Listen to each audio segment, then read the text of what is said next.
En bêu trên bùa buồn bùa en tụ hay thảo ní giờ hiện tại trên nín của nhà sản thì rất thích hùng họ lành sinh nín sắm hay nên là bùa hỏi bùa mặc thảo bùa nhẹ hồ tàu con bùa hỏi lò xíu đảng lò nín đảng yếm bùa nhẹ mẹ thì tới nhất bùa sinh gas first hỏi yếm bùa nhẹ mẹ bùa lò như kinh sâu mảng như kinh sâu yếm hỏi yếm mặc hai sâu tôi lùa sang phát phàm yếm lò phát phải yếm.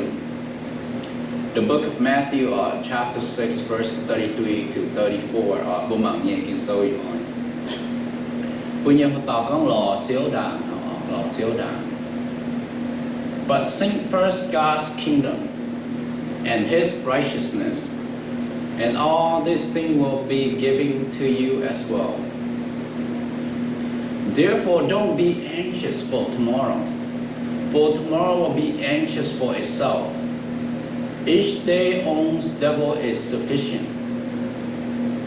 Bùa nhẹ như bà này, hắn nói bùa này con cao lồng chén chìa mày bùa ở sù bún chít hung sầu xéo bún mày bùa đảng. Và ở sù ê dạy nín nhé ê nái tê dịch xuống nhé cả nái nín siêu cha thiếp bún mày bùa. Quầy nái mày bùa mái tung sao chăm hoi như xì. Chăm hoi như xì mai cậu chăm hoi sao. Mẫu hoi mai mẫu hoi như xì sao cậu á. Lành chính chính hung gọi ho bùa mạng thảo này bùa sụ lò bùa nhẹ xíu trên hùng đảng tung bùa chiếm chủ nhẹ ta pha bùa lò bùa nhẹ xíu trên hùng đảng nhìn cha thiếp buôn bùa cậu bùa lộn tung bùa tút nhẹ tung bùa họp tút nhẹ bùa già mấy tung dao trong hoi như cháu quay su trong hoi như cháu cậu trong hoi như hoài như xì ta cậu buôn bùa dao. So seek God first. Why should you seek God first? Bùa ở sụ lò xéo trên hùng đảng.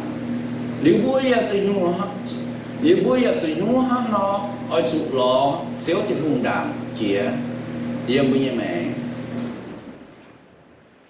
You should seek God first because God put you first. God in Christ put you first. Bùa sổ lò xíu chịch hùng đảng quay sụ xíu chịch hùng nên lò bùa đảng nên nhà xó bùa sầu nên nhé ta yết nhủ yếm nên nhé hiếu khẩn hoa yếm xíu Giê-xu xíu chịch hùng nên xó bùa sầu nên nhé ta yết nhủ nên xó nên lò bùa đảng yếm xíu Giê-xu. How do you put God first? Bùa ha nó hay lò phải bùn xéo trên hùng yếm bùa nhẹ mẹ ta yết nhủ bùa nhẹ kinh sâu yếm hơn một bùa but seek first God's kingdom and His righteousness and all these things will be given to you. Y hỏi bùa nhẹ kinh sâu như một bùa lò ở sụ lò bùa nhẹ xéo trên hùng đảng kia liu tung búa chiếm chủ nhân như lỗ nghe xíu thịt hùng nhìn thích bún bùa như lỗ nghe búa lò pha búa lò nên đàn xíu thịt hùng và thích bún bùa. In our scripture today is really simple. First is to seek God first, and second is to trust Him, trust your God. Ý họ có mà những cái sơn bùa không hề nghe ý nhủ hả? Tự nhiên nhủ này ở bún bùa, ở bùa hiếu bùa ở sự lo nên đàn chia, ở sự lo nên đàn. Tự nhiên bùa ở sự bùng hiếu nên khảo nên, và xiên nên. Tung bố lo nên đàn chia nhé. There are people who seek God but cannot find happiness. Mà mình tham nhé nên bố lo xin dấu thiện hùng. Mình bảo nên bố lo hay quạt tung là bố như hiếu ở tú nhé dễ nhiều. They can't find happiness when they seek God. Why can't they find happiness when they seek God? Vì số hay nhú, vì số hay nhú, nên bùa giờ lò không bật, tu nó bùa hiếu ở tu trên nhiều nhé, tu nó bùa lò xéo thịt húng, sự nhú nó bùa lò không bật trên nhiều, giờ nó bùa như mẹ. Because they don't seek God first and trust Him. Vì chú nó bùa lò xéo thịt húng đàn, nó bùa giống bụng hiếu xéo thịt húng, nó bùa có cái xiên phải khảo xéo thịt húng. People will not find happiness if they don't seek God first and trust Him. Mà quân hát tao vậy bà, quân miên là hãy như sim lò xéo thịt húng là hãy lò nín. Bà sẽ có nửa bùa ấm cho xéo thịt húng đàm chia cho nửa bùa như mẹ. Sẽ có nửa bùa lò xéo thịt húng đàm chia, và bụng hiếu nín, và khảo nín, và xiên nín. Nửa bùa lò hay tú bọt gì nhiều cho nửa bùa như mẹ.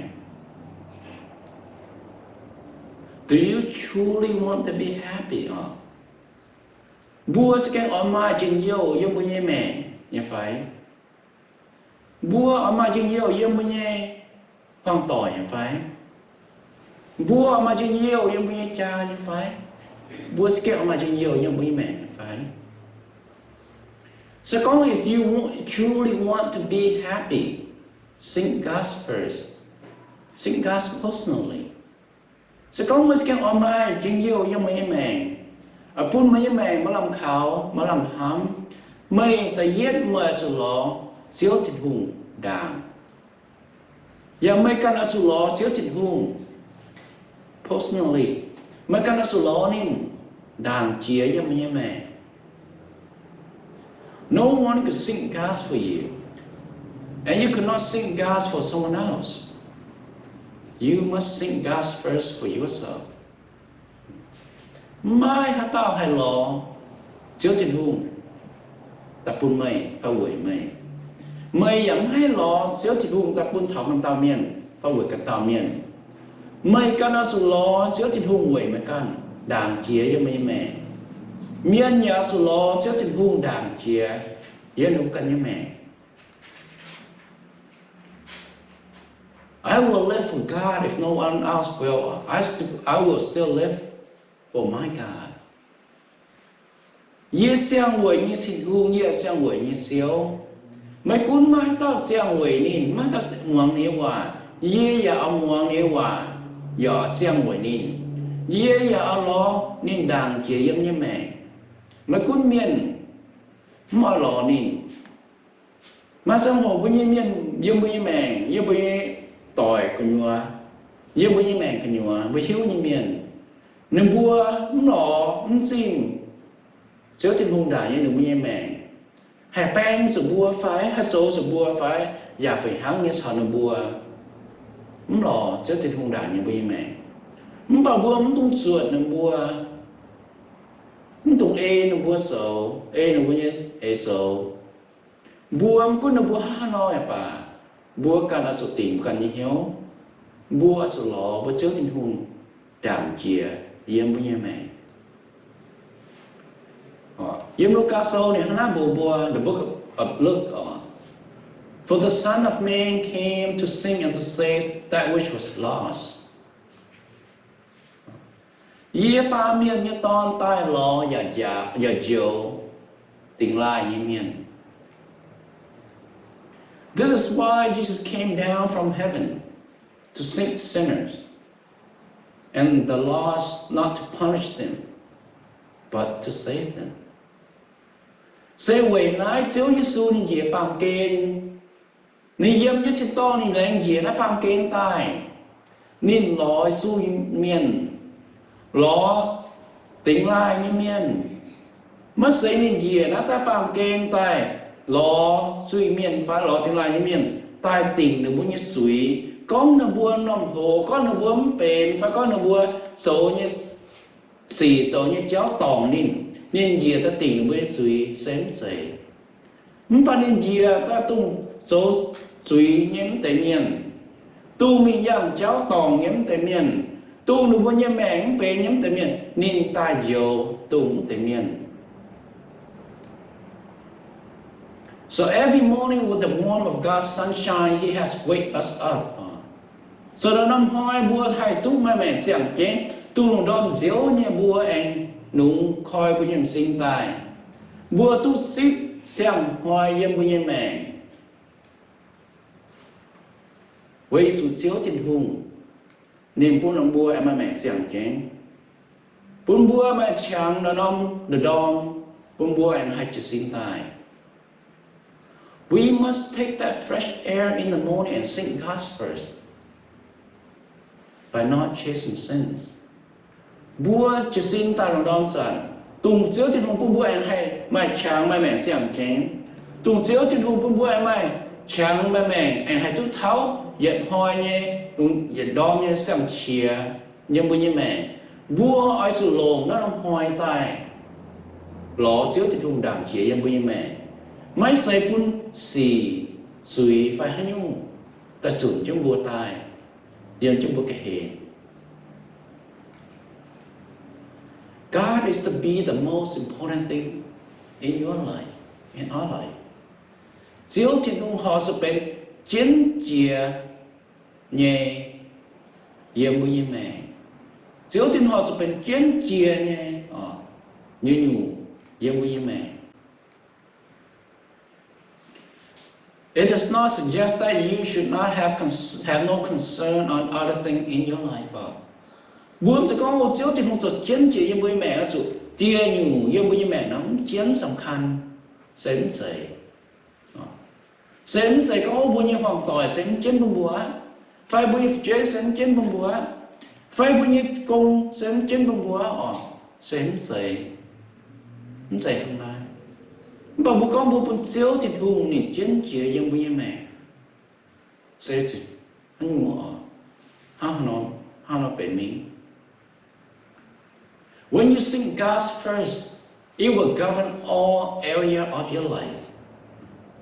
Sẽ con bố lọ chiếu trên hùng đảng dân với mẹ chiếu trên hùng như sự cún chế nó non tòng dân với mẹ cơ nhua nên sự cún dân với phòng tòi cơ nhua cún cho bố nhé chuối cơ nhua cún cho bố tầm miền cơ nhua sẽ có bố lò nên đã chiếu tin hùng sự cún cho bố nhé công cơ nhua cún cho bố nhé bèn cơ nhua nên government cho nên cún chế mà là nó toàn như bố nhé mẹ every area như bố nhé mẹ nên cún chế sẽ có bố lò nên đã chia sẽ có bố lò nên đã chia sẽ nên bèn bố nhé thì giết những chén chia như bố nhé mẹ ở đây nên cún chế bố nhé hoàn toàn nè cún chứ bố nhé bè nè cún chứ bố nhé mẹ là nó trong hồ. So sing God first in your family, sing God first in your relationship. Hôm đó sự lo xíu đàn chia thì giết nhiều yếm mà nhé hoàn toàn cần nữa mới giờ lo xíu trên hùng đàn chia thì giết nhiều yếm mà nhé im hoang nhé bờ đồn mà cún hoàn toàn phòng sự như gì mà cún im hoang mà trong hồ mà chịu thông tỏi ở trong hồ vua ở sự tình bây giờ héo lò chiếu trên hùng đảng chia nếu chiếu trên hùng hãy cuốn chén bây giờ hoàn tỏi và cuốn cho bây giờ hoang như bờ đồ So sing God first in your job. Sing God first in your health. Bây giờ sự lo xíu trên hùng đàn chia tung bùa nhẹ yếm nhẹ công. Bây giờ sự lo xíu đàn chia yếm nhẹ bèn cái nhua. Mà con bùa mà con sổ phải má con sổ phải.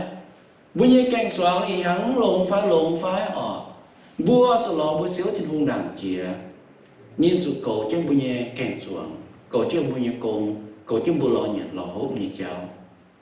Mà con bùi bọn xin đi hàng mai bọn sự địa sai phái nó bèn là mong bùa sự nhận địa phái sự sở không phải họ bùa giờ sự tình hiếu lọ chiếu trên vùng đảng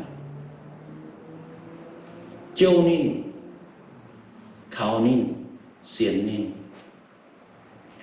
God desires first place in your heart.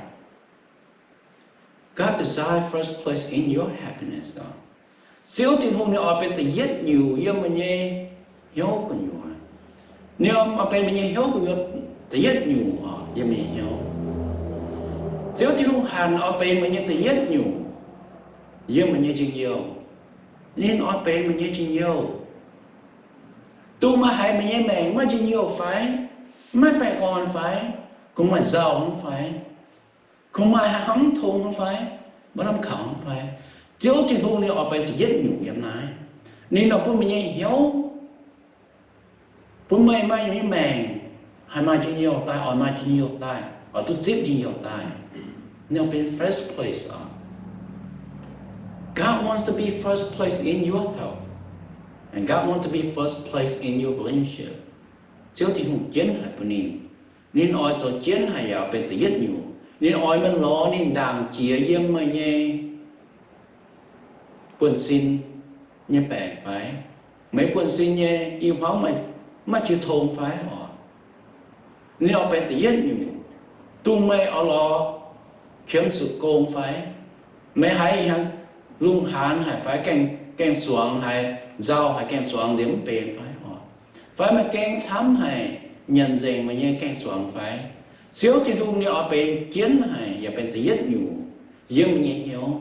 Nếu ai mà lo ni đằng chia, khâu ni đằng chia, hiểu ni đằng chia. God seemed to be first place in your job. God wanted to be first place in your life. Yêu mấy mẹ chiếu thịt hùng. Nên ai nè chết của ni.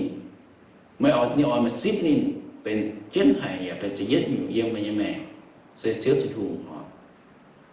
So thank God, trust Him. And put God back in first place.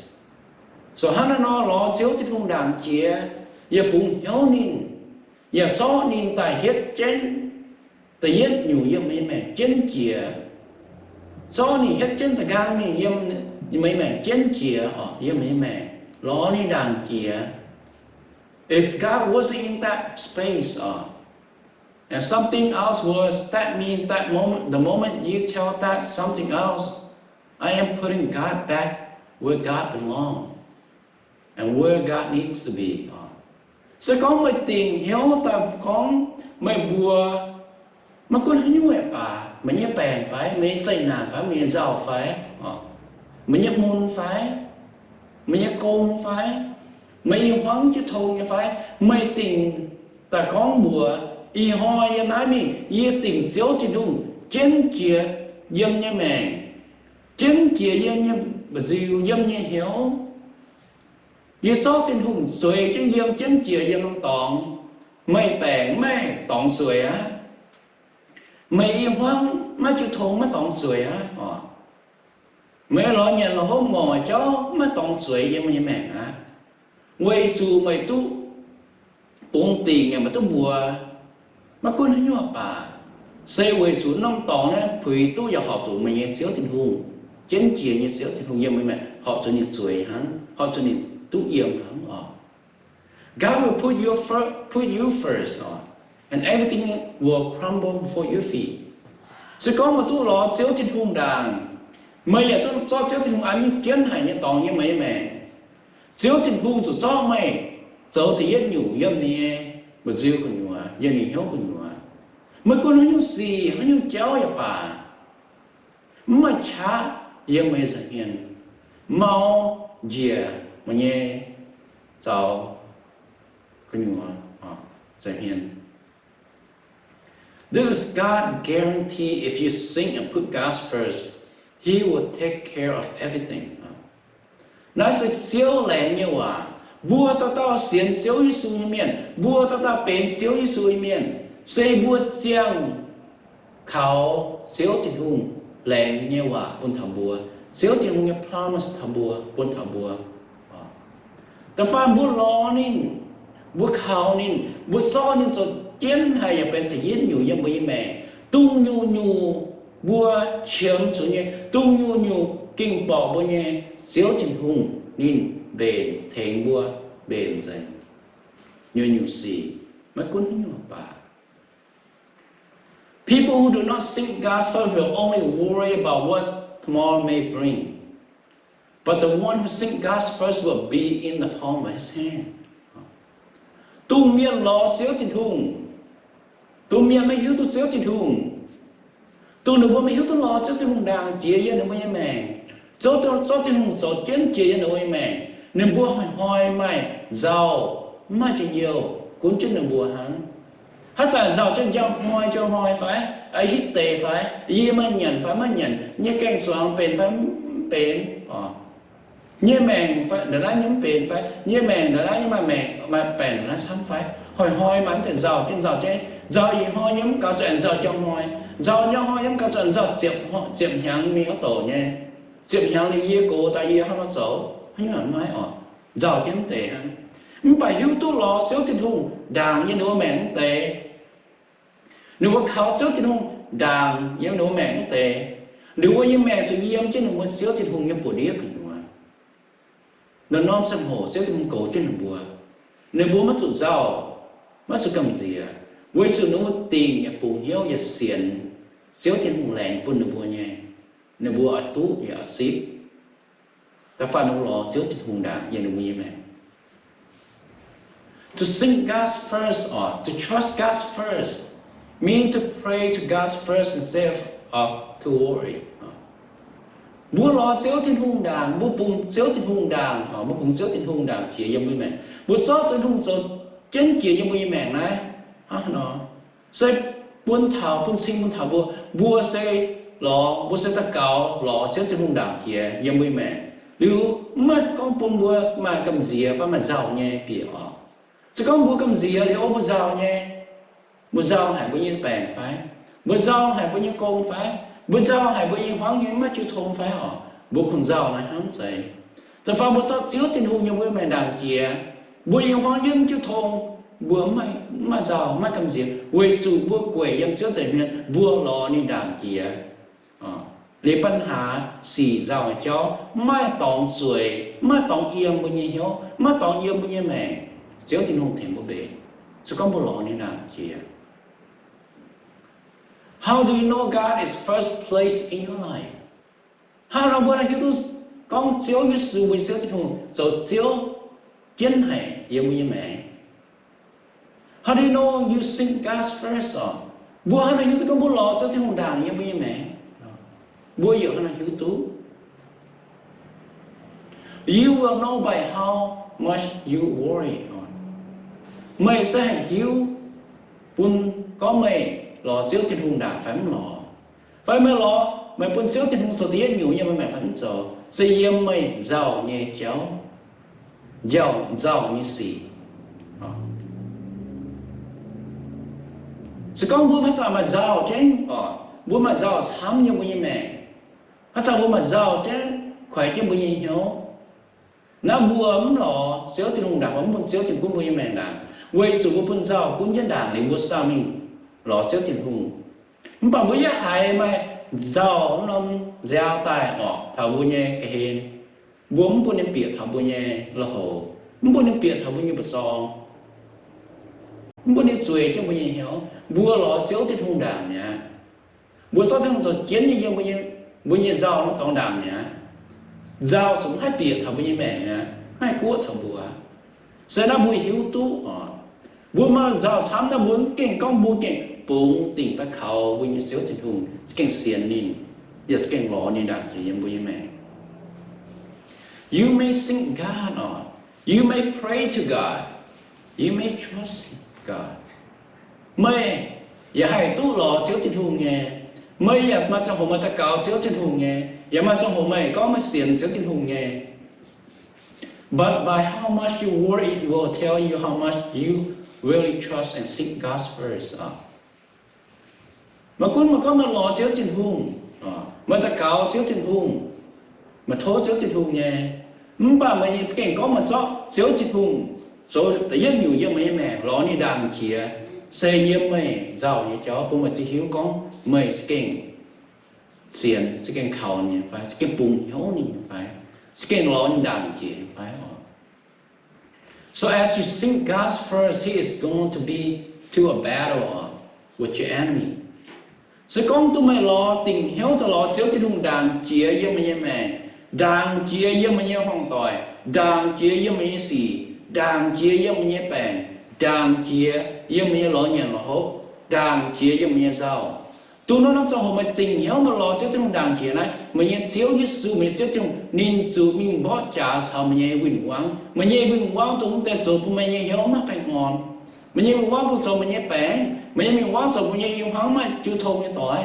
tụi mày tình hiếu lo nên đàn chia mà xóa nên số number one rồi chiến chia yếm mày này xíu trên hùng nên sống tệ chúng quyền quán của chỗ mẹ mới làm khẩu mới làm hâm á liền sống theo quyền quán bỏ trà giờ đi mà chá này hình dành mấy quyền quán mà so sing God first will break the power of everything on họ nó bỏ lo xíu đàn chia nên nhé chá nên hình chia tung như nhủ so bún nên nhủ mà chá yêu mình sẽ hiện dậy mà cũng nhủ mà bà if you are singing God first prayer will be your first response not your last resort.